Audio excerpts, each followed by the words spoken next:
What's up, everybody? It's your boy Mark Howard. You know what we do here. We talk Cowboys here. We talk Cowboys here.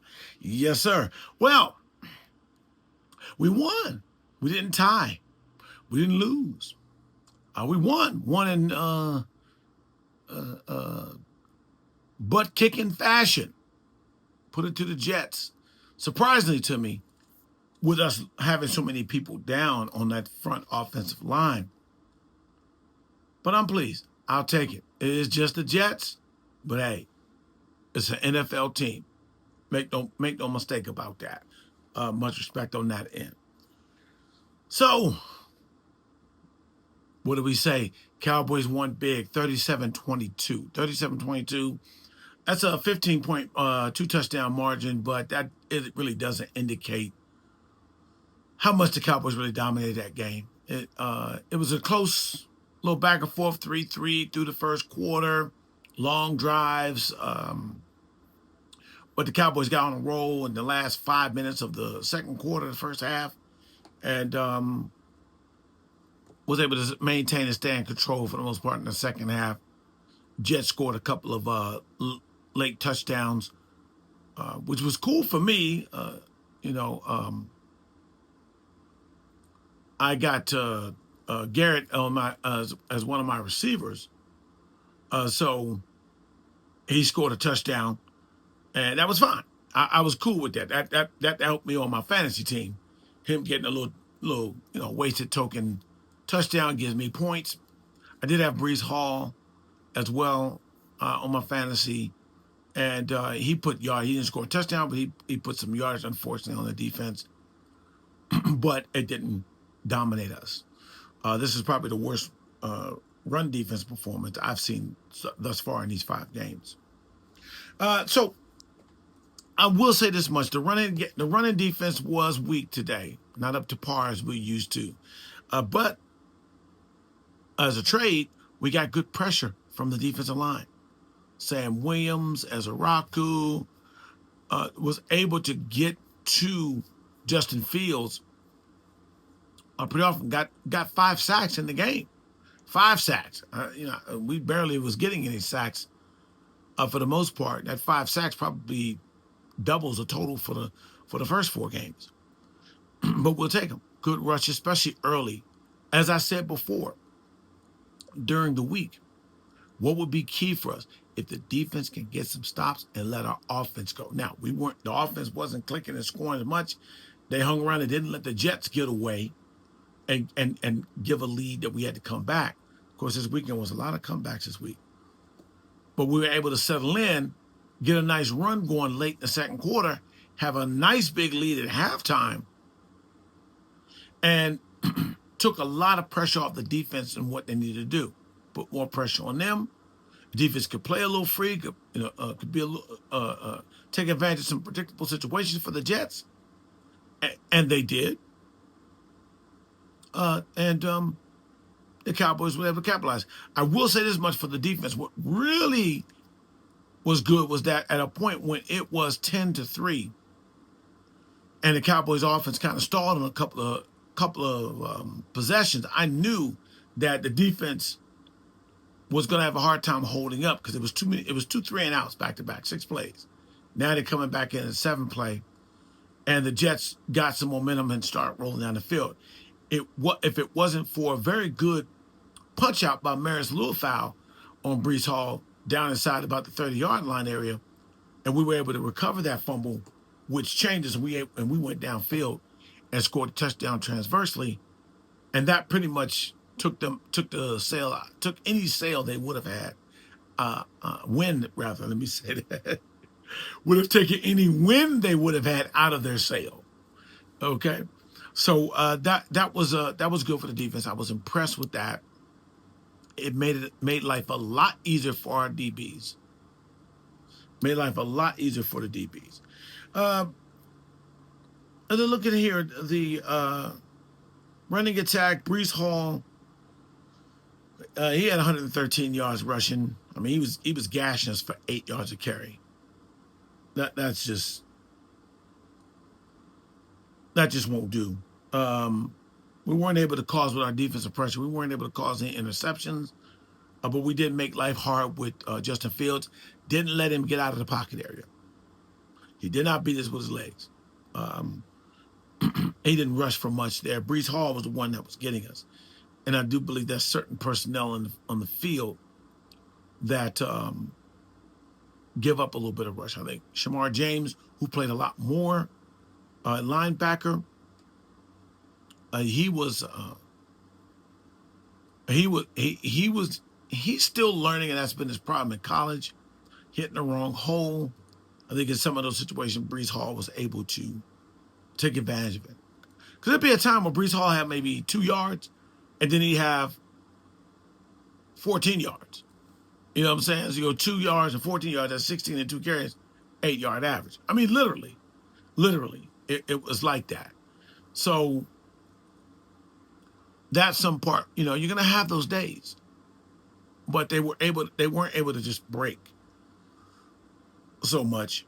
And it allowed our offense to get a groove, get going, get a feel, get some points on the board. Big play with a big run by Javonte Williams late in the second half when we figured we probably may try to get a field goal or just run the clock out. We were able to tack on another touchdown late in the second quarter, just before halftime. That was really good. That was really good. So Dallas dominated all the way. Now, again, it was the Jets. They haven't won a game. They haven't forced a turnover. It's the first team since they've recorded a turnovers since the 1930s. The Jets are the first team to go 5 games straight, the first 5 games without creating a turnover for themselves, getting a turnover for themselves. That's crazy. That's incredible. Aaron Glenn, I like Aaron Glenn. I saw him on the sideline. Wasn't animated, wasn't tripping. It just in an acceptance of the fact that this is what I got as a team. His temperament is probably not very loud like that, and that's fine. Just like a Tony Dungy, people will probably look, especially being in New York, want to see some more antics, some more animation from him. But that's just not who he is. That's really not who he is, and don't expect that. Believe me, I'm sure he let the team know how he felt after that game for the Jets. I'm pulling for him, but he's put into a very, very weak situation. And I think quarterback play, he's got to hitch himself to a little bit better quarterback. Fields had his moments for some passes. You can see that there, but he's missing a lot. And that's why I'm saying even for our defense, we were definitely the benefit of a good pass rush, but we're also the benefit of him missing receivers when he need to get rid of the ball. He tends to hold on to the ball too long. And that's a problem for any quarterback out here. So Fields, he threw for 283 yards. He did have 2 touchdowns late. Like I said, one to Garrett Wilson. Helped my fantasy team. We did win that game. His rating was 100, but he had a low QBR at 24. So the QBR does stack up all the different. It rates you by all the different aspects of it, and so as opposed to Dak, whose QBR was 88 and 127 passer rating. That's something we could take advantage of. Definitely, I would say from the 5 games we played, Fields is definitely the least good quarterback. I'm trying to say it nicely. Okay. Out of the 5 quarterbacks we faced so far, he would be number 5 for sure. So that's that with the defense. Really proud of that. I think scheme, some personnel changes help with the defense, but also the weak quarterbacking play does help us as well. I do like the pass rush. Doesn't always have to be a sack. Just some pressure. Just throw the timing off.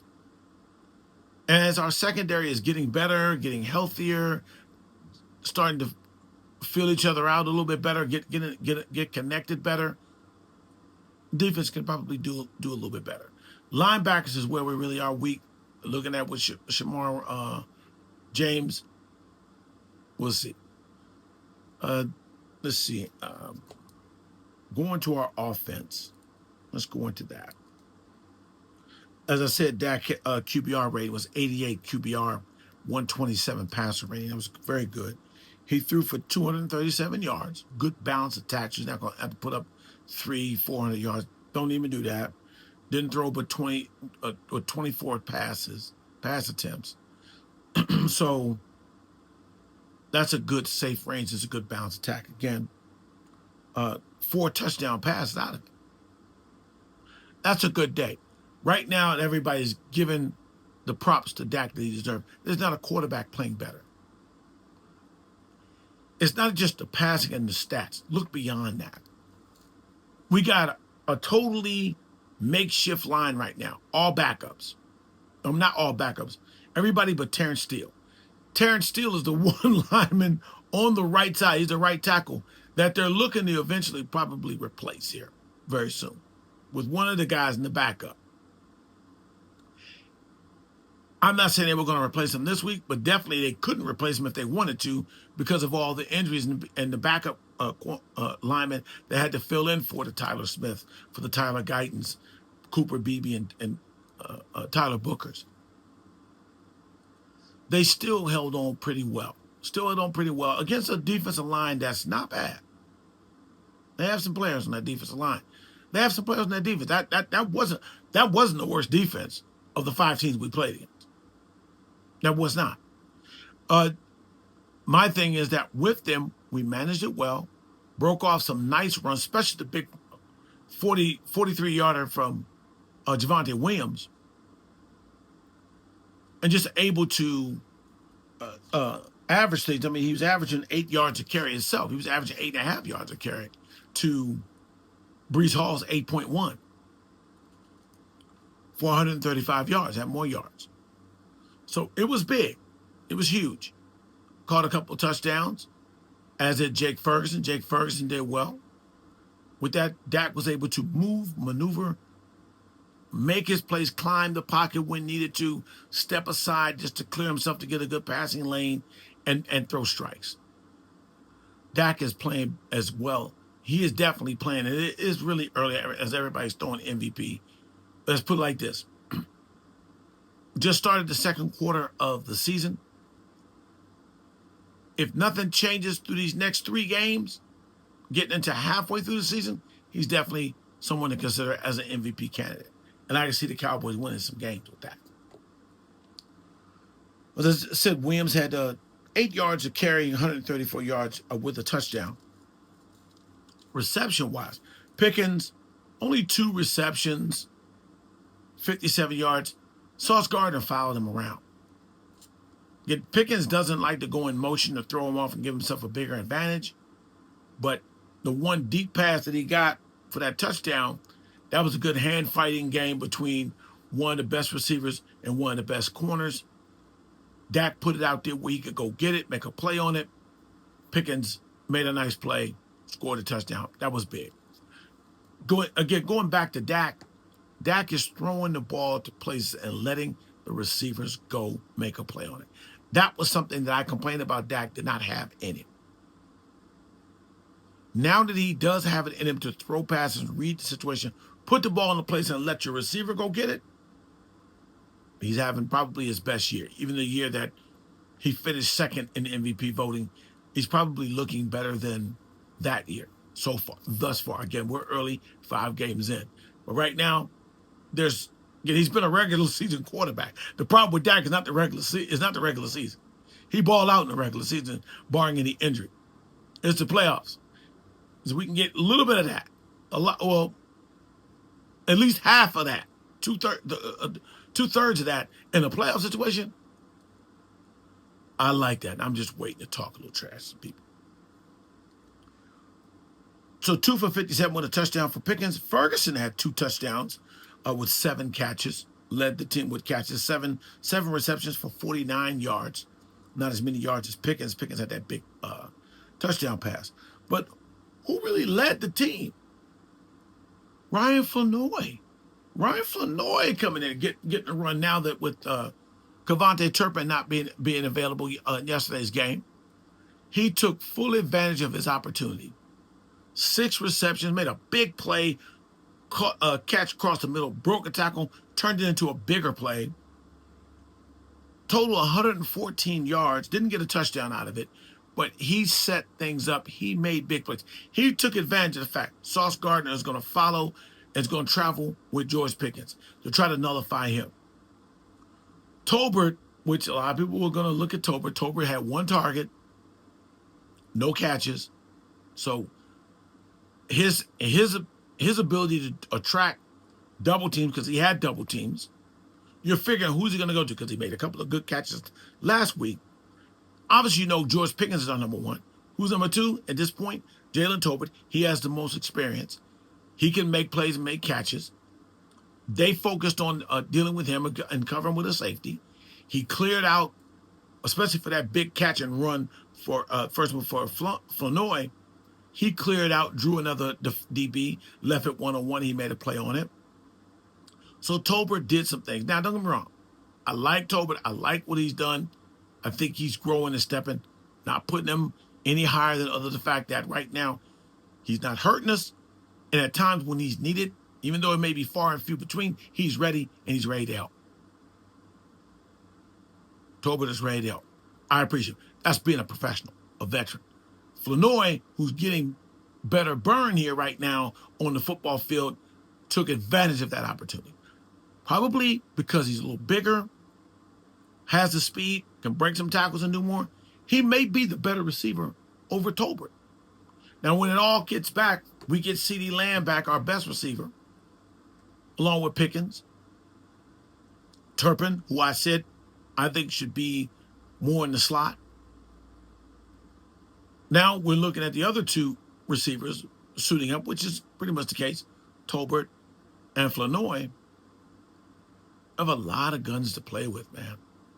Lot of bullets to use in Dak Prescott's guns to shoot to shoot at. So I like the depth. I like the quality of our receiving core, along with that running game. Let's get our guys back healthy. It's gonna happen more midway in the season when we can have everybody healthy, barring any other injuries. I don't want Terrence Steele to get hurt. But the more you're out there in the field, the more you're susceptible to something. So I'm going to knock on wood and pray that we'll get our regular starters back, keep our depth, and continue to move forward. Let that defense get a chance to figure some things out. Eberflus making some adjustments, not having to do anything minor, but making sure the team understands the system.